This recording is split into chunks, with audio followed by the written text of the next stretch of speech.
कच्चा बादाम गाना गाने वाले आदमी की अगर आप पूरी कहानी सुनते हैं तो शायद आप भी रो देंगे। दोस्तों सच पूछो तो इंटरनेट का मायाजाल बड़ा ही रहस्यमय है। यहाँ पर कौन किस वक्त कौन सा मुकाम हासिल कर ले इस बारे में कोई नहीं जानता। इंटरनेट ने कई लोगों को रातों रात चमकता हुआ सितारा बना दिया, जिसमें आज के समय में वो कच्चे बादाम के गायक भुवन बादायंकर पर रजू है। आज के समय में अगर हम सोशल मीडिया को देखते हैं तो लगभग पूरा इंटरनेट ठुमके लगाकर बादाम बेचने पर लगा हुआ है। वहीं कुछ लोग तो इतने ज्यादा एडवांस निकले जिन्होंने इस पर बीट्स डाल दिए और कुछ लोगों ने तो इसे कोरियोग्राफ तक कर दिया। और हालात ऐसे बन चुके हैं कि मानो एक समय में तो सिर्फ भुवन मूंगफलियां बेचता था, लेकिन आज आपको हर गली मोहल्ले में एक व्यक्ति उन्हीं की तरह मूंगफली बेचता हुआ महसूस होगा, क्योंकि आज के समय में हर व्यक्ति इसी को गुनगुना रहा है।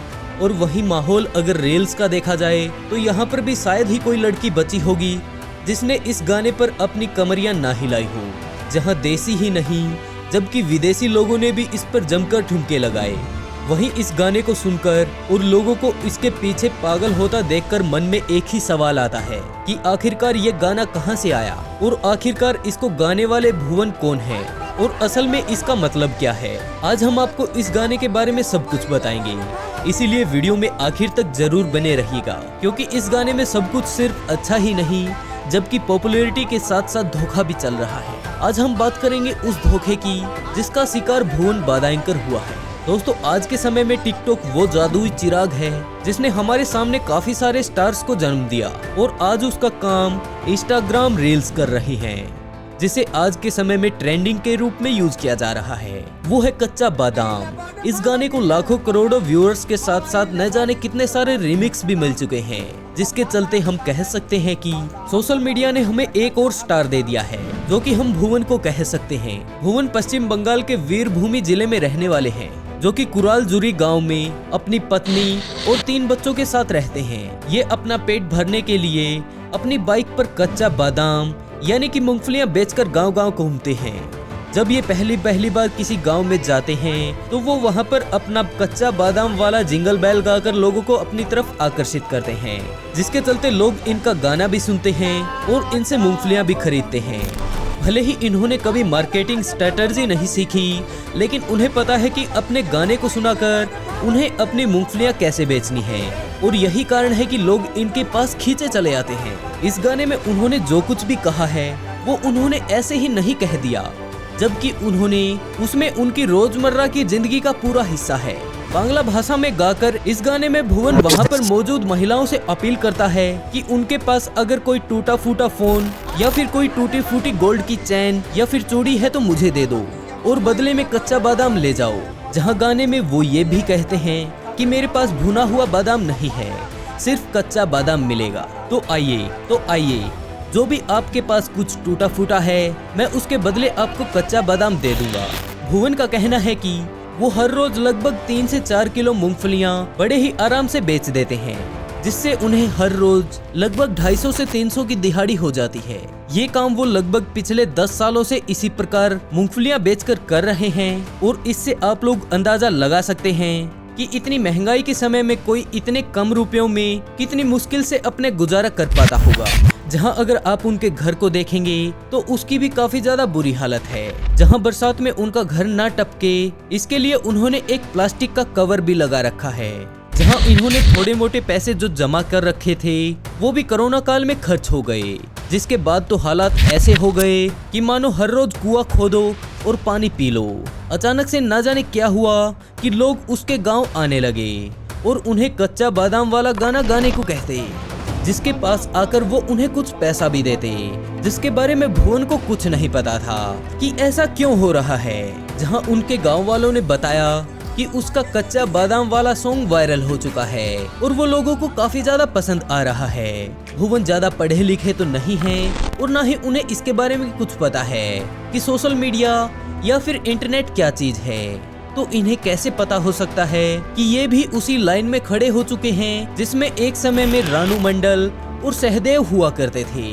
एक मीडिया इंटरव्यू में भुवन ने बताया कि एक व्यक्ति उनके पास आया था जिसने उनके गाने की काफी ज्यादा तारीफ की थी, जिसके चलते उन्होंने भुवन से रिक्वेस्ट की थी कि वो उसका गाना एक बार फिर से सुनना चाहते हैं।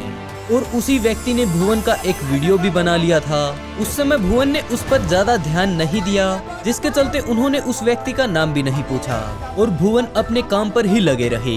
लेकिन उस व्यक्ति ने उस वीडियो को इंटरनेट पर पोस्ट कर दिया, जिसके बाद तो आप जानते ही हैं कि आज के समय में इसका क्या हाल है। और कुछ ही दिनों बाद उसके गांव में भीड़ लगने लगी, जहां अक्सर कोई न कोई उससे मिलने के लिए आता रहता। और बात अगर गाने की जाए तो भले ही वो वायरल हो गया हो, लेकिन इससे अभी तक भुवन को कोई भी फायदा नहीं हुआ था। वहीं कुछ लोगों ने तो इसके ऊपर बीट्स भी दी और एक एक्सपर्ट ने तो इसे कोरियोग्राफ भी किया, और उसका रिजल्ट सामने ये आया कि रील्स के अंदर तो लोगों में होड़ ही मच गई। और उसका रिजल्ट आज आपके सामने है, जिसके चलते हमें ये भी पता चला कि लोग कितने अच्छे डांसर भी हैं। ये सब चल ही रहा था कि इसी बीच उनके पास काफी सारी म्यूजिक बनाने वाली कंपनियां आने लगी, जिसमें काफी सारे लोग ऐसे थे जो कि भुवन का इंटरव्यू लेना चाहते थे, और काफी सारे ऐसे लोग थे जो उनके साथ एल्बम निकालना चाहते थे। और उन्हीं में से एक के साथ भुवन ने गाना बनाने के लिए सहमति भी दी, जिसमें एल्बम भी बना। और इसी में हम लोग भुवन को काला चश्मा लगाकर डांस करते हुए एल्बम में देख सकते हैं। ये एल्बम काफी ज्यादा हिट हुई, और इसके अगर व्यू की बात की जाए तो वो 5 करोड़ से कहीं ज्यादा है। ये गाना इतना ज्यादा फेमस हो चुका था कि इसका एक वर्जन हरियाणवी में भी निकाला गया, जिसे सुनकर आप लोगों को तो यही लग रहा होगा कि अब इसकी जिंदगी बदल गई और भुवन के अच्छे दिन आ गए।